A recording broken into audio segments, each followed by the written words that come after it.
999,998, 999,999, 1 million.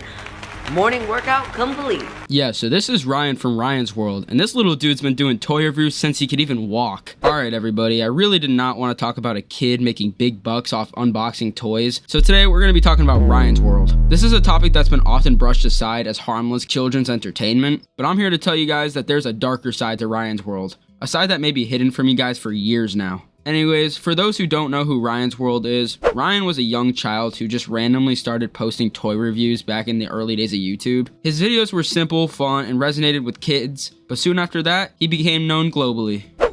Hey Evangeline. Hey Ryan! Thank you so much for being in the movie. Oh, thank you!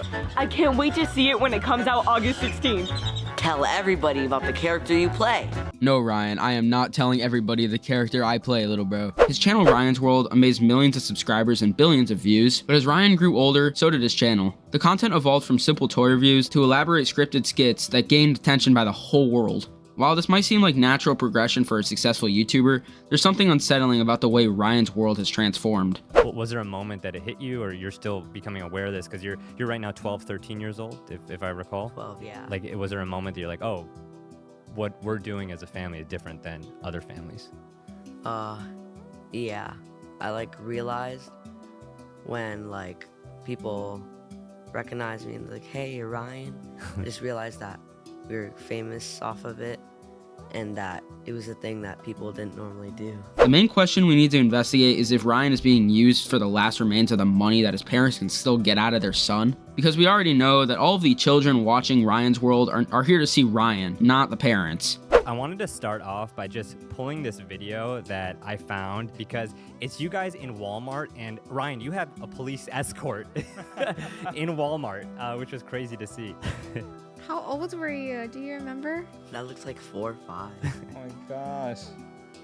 Yeah, so the reason why we did that is we had a limited of time to do fan meetup, and we weren't able to get through all the fans in time. Yeah, because some of the fans, they drove hours just to see us in the Bentonville. Yeah, it was incredible because before that, this is our very first fan meetup, and sure, you see the numbers on screen, but it doesn't translate until you actually see it in real life. This was also the time in Ryan's career where he was known by every single child that watched YouTube at the time. Let's also not forget to mention that in Ryan's billion-dollar business, he has up to 30 or 40 employees as a production team.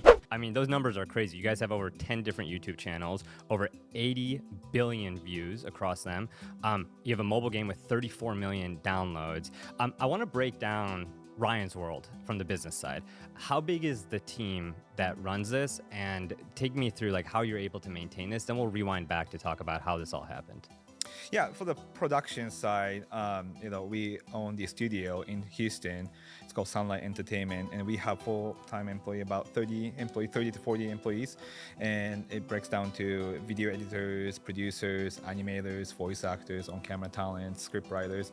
They're all producing contents for YouTube, and some of the stuff is outside YouTube. But yeah, our company is mainly working on the production side of the content. So, YouTube production, we mainly handle it, and we produce over probably 20 videos each week. Yeah, I really hope all those videos are not involving Ryan, because 20 to 30 videos a week is absolutely insane. This little dude has an army of that many people. I cannot imagine all the work that goes down throughout that team. I can't even imagine. One of the most concerning aspects of Ryan's World is the way that he seems to exploit childhood.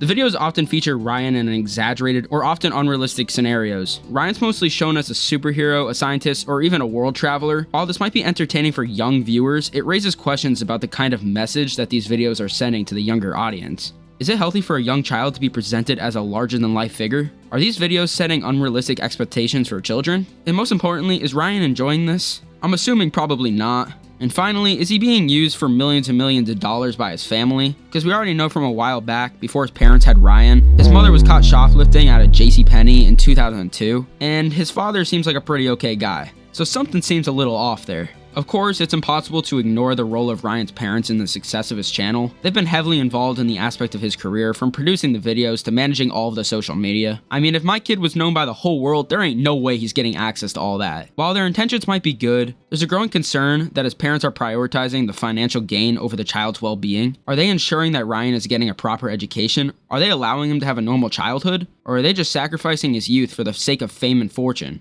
I mean, I wouldn't be surprised if Ryan went to the most badass school with the best education you can get at such a young age. If not, that'd be pretty unfortunate, hence the fact he's almost a freaking billionaire at 12 years old. Yeah, but we want to make sure, the YouTube doesn't become just majority of Ryan's, daily life. So one thing we prioritize was his schoolwork and his private life.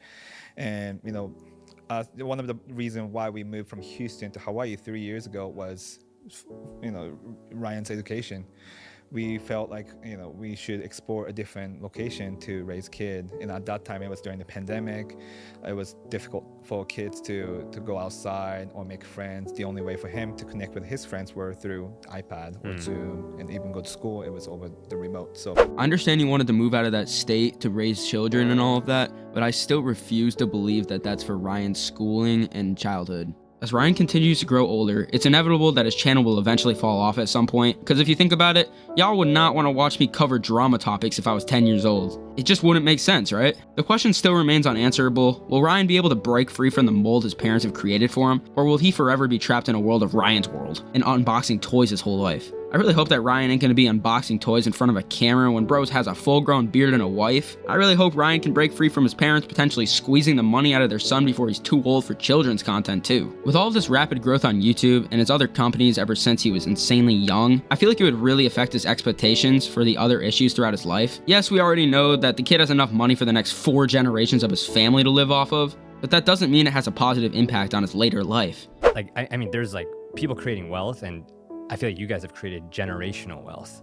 How do you think about the future of that as a family?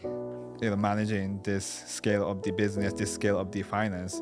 So when we first saw the initial success of the YouTube, that was the first thing we kind of learned, how to manage assets for our kids and then for his future kids. So trust fund and then multiple different the wealth management groups who oversee Ryan's finance. So there's a lot of kid talent you see on the news that they regret how money was managed when they were little. So that's one thing we want to make sure is when he grows up, his assets are maintained and even grow. When he's at the right age, he has the money that he could use for his new future project when he grows up. So Ryan has it all, and it seems like his child entertainment character is gonna have to shift into an older version before it's too late. It's important to note that this video is not a personal attack on Ryan or his family. This is a call to attention to be looked upon as family. I really hope Ryan can still maintain success without the potential reality of being forced to do this content by his parents and his family. Other than that, thank you guys so much for watching. Let's set this next goal for 10,000 subscribers. So it would mean the world to me if y'all could just subscribe. Y'all can always unsubscribe, so why not? Click the recommended videos on screen to stay up to date with all of the recent drama I have covered on this channel. I chat with viewers and fans in my Discord server, so join the Discord server in the description below. I love each and every one of y'all. Have a great rest of your day. Peace.